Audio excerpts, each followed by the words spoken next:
वाशिमच्या मंगरुळपीर तालुक्यातल्या धोत्रा गावातील पदवीधर तरुण शेतकरी शेतीसोबत दुग्ध व्यवसाय करून लाखोंचं उत्पन्न घेतात आणि त्यांच्या डेअरी फार्ममध्ये सध्या 20 म्हशी आहेत। ते दर दिवशी 10,000 रुपयांच्या दुधाची विक्री करतात, त्यामुळे त्यांना दर महिन्याला 3 लाख रुपयांचं उत्पन्न मिळतंय।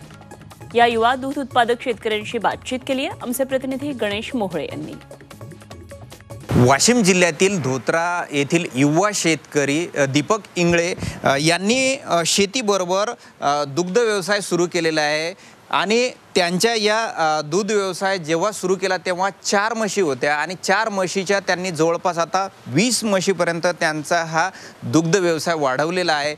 नेमकं किती उत्पन्न त्यांना यामधून मिळते आपल्यासोबत बोलण्यासाठी शेतकरी आहेत, काय सांगशील? जवळपास आता या म्हशीमध्ये 20 म्हशीमधून 5 म्हशी गाभण आहेत, दुधाच्या नाही आता दुधाच्या 15 म्हशी आहेत। 15 म्हशीला दिवसातून 150 लिटर दूध निघते, 10,000पर्यंत जवळपास उत्पादन होते। त्याच्यातला जवळपास 3 लाख रुपये महिना येते, त्याला 3 लाख रुपये खर्च जरी पकडला तर आपण नोकरीवाल्यापेक्षा जास्त उत्पन्न मिळू शकतो या धंद्यातून। Ganesh Mohale, Zee media, धोत्रा, Washim. नाशिकच्या येवल्यामधल्या कोटम गावामध्ये एका IT इंजिनियर शेतकऱ्यांना मिश्र पीक पद्धतीनं लागवड केली आणि या शेतकऱ्यांना 1 एकर शेतामध्ये टरबूज आणि मिरची या पिकांचं मिश्र पीक पद्धतीनं लागवड केली। या मिश्र पीक पद्धतीच्या शेतीतून शेतकऱ्याला लाखोंचा नफा झाला। या शेतकऱ्याशी बातचीत केली आमचे प्रतिनिधी सुदर्शन खिलारे यांनी। येवला तालुक्यातील कोटमगाव येथील एका IT इंजिनियर असलेल्या शेतकऱ्यानं वर्क फ्रॉम होम करताना शेतीचा अनोखा प्रयोग केला आहे। टरबूज व मिरचीचं मिश्र पीक घेतलेलं आहे, यातून त्या शेतकऱ्यानं लाखोचा नफा देखील कमावलेला आहे। आम्ही दरवर्षी कांदा या पिकाची जास्त प्रमाणात लागवड करत असतो, तर या वर्षी कांदा पिकाची लागवड थोडी कमी प्रमाणात करून आपण दुसऱ्या काही पिकाची लागवड करूया असं आम्ही ठरवलं। तर यातनं आम्ही टरबूज पीक हे निवडलेलं आहे। तर या टरबूज पिकाची आम्ही पूर्ण 1 एकराची लागवड केलेली आहे। तर याच्यात एक आंतरपीक म्हणून मिरची या पिकाची पण लागवड केलेली आहे। तर आता आमचे आज हार्वेस्टिंग चालू आहे। तर या टरबूज पिकातनं आम्हाला जवळपास आज 35 टन माल हा निघालेला आहे आणि याला आम्हाला सरासरी रेट हा 10 रुपये मिळालेला आहे। तर यातनं आम्हाला पूर्णतः 3.5 लाख रुपये हा नफा झालेला आहे। तर याला आम्हाला पूर्णतः खर्च हा 1 लाख रुपये असा झालेला आहे। सुदर्शन खिल्लारे, झी मीडिया, येवला, नाशिक। भंडारा जिल्ह्यातल्या कोलारीमधील शेतकऱ्यांना 6.5 एकर क्षेत्रात केळी आणि पपईची लागवड केली आणि हे पीक याला 6 महिन्यांचा कालावधी लागतो, त्यामुळे या शेतकऱ्यांना आंतरपीक म्हणून टरबूजची लागवड केली। यामधून शेतकऱ्याला लाखो रुपयांचं उत्पन्न मिळतंय, त्यामुळे शेतकरी समाधान व्यक्त करतात। या शेतकऱ्यांशी बातचीत केली आमचे प्रतिनिधी प्रवीण तांडेकर यांनी। भंडारा जिल्ह्याच्या कोलारी येथील सिंगंजुड या शेतकऱ्याने आपल्या शेतीमध्ये पपिता आणि केळी लागवड केली आहे। मात्र केळी आणि पपिता येण्याकरता 1 वर्ष वेळ आहे, त्यामुळे त्यांनी आंतरपीक म्हणून या ठिकाणी टरबूज याची लागवड केलेली आहे। टरबूज पिकातून जवळपास त्यांना चांगलं उत्पादनही झालेलं आहे।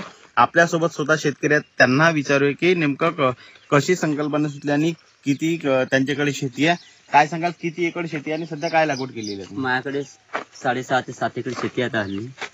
त्याच्यामध्ये मी केळ आहे लागवड केली आहे, केळ आणि पपई हे फळपीक मी लागवड केलेली आहे। त्याच्यामध्ये आंतरपीक 6.5 एकरामध्ये माझ्याकडे टरबूज हे बावबोळी या हे वाण आंतरपीक म्हणून लावलेलं आहे। तर टरबूज हा 3 महिन्यामध्ये पूर्णतः निघतो। 6.5 एकरामधून सरासरी माझे आता 5.5 लाखाचं उत्पन्न निघून गेलेलं आहे आणि 1 ते 1.5 लाखाचं उत्पन्न अजून मिळणार आहे। म्हणजे अजून माल सेकंडचा माल अजून बाकी आहे।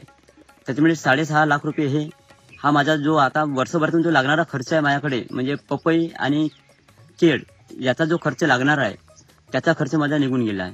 म्हणजे येणारा पपई आणि केळचा जो नफा राहणार आहे तो सुद्धा नफा माझ्याकडे राहणार आहे, कारण त्याला जो लागणारा खर्च होता तो टरबूजच्या पिकाने काढलेला आहे। कुठंतरी शेतकऱ्याने आंतरपीक म्हणून जे कमी कालावधीत होणार पीक हे लागवड करावं असं या माध्यमातून सांगण्यात येतोय। प्रवीण तांडेकर, झी 24 तास, कोलारी, भंडारा। आणि त्या कृषी क्षेत्रातल्या आणखी काही घडामोडींचा आढावा संक्षिप्त स्वरूपात। पंढरपूरमध्ये कलिंगड टरबूजाची आवक वाढली आहे। पंढरपूरमध्ये जवळपास 70 टन फळं विविध भागामधून विक्रीला आलीत। या फळांना मोठी मागणी असल्याचं दिसून येत आहे। जालना जिल्ह्यातल्या वाढत्या उन्हाचा तडाखा मोसंबी फळांना सुद्धा बसतोय। मोसंबीच्या बागेला पाणी देण्यासाठी मोसंबी बागांना तोडलेल्या पाणी पुरवठा शेतकऱ्यांनी पुन्हा सुरू केलाय। मात्र दिवसेंदिवस उन्हाळा वाढत असल्यानं मोसंबी आता सुकत चालले, त्यामुळे शेतकरी चिंतेत पडलाय। जालना जिल्ह्यामध्ये हरभरा सोंगणी आणि मळणीची कामं ही अंतिम टप्प्यात आली आहेत. यंदा रब्बी हंगामात शेतकऱ्यांनी हरभरा पेरणीला मोठी पसंती दर्शवली आहे. मात्र पाण्याअभावी एकरी उत्पादनामध्ये शेतकऱ्यांना फटका बसतोय. जालना जिल्ह्यातला आलं उत्पादक शेतकरी अडचणीत सापडल्या. आल्याचे दर घसरलेत त्यामुळे शेतकरी चिंतेत आहेत. यंदा आल्याला प्रति क्विंटल 1,500 ते 1,800 रुपयांचा दर मिळतोय आणि उत्पन्नापेक्षा खर्च हा अधिक असल्यानं शेतकऱ्यावर आर्थिक संकट कोसळलंय. सांगली कृषी उत्पन्न बाजार समितीमध्ये सौद्यात बेदाण्याला उच्चांकी दर मिळाला आहे. चांगल्या प्रतीच्या बेदाण्याला 300 रुपयाचा दर मिळाला आहे. द्राक्षांचं उत्पादन घटलंय त्यामुळे बेदाण्याच्या उत्पादनावर परिणाम झालाय. सोलापूर कृषी उत्पन्न बाजार समितीमध्ये कांद्याच्या दरात मोठी घसरण झाली आहे. कांद्याचे दर 3,000 रुपयांवरून 1,500 रुपयांवर आले. तर उन्हाळी कांद्याची आवक वाढली त्यामुळे कांद्याला चांगला भाव मिळेल अशी अपेक्षा शेतकऱ्यांची होती.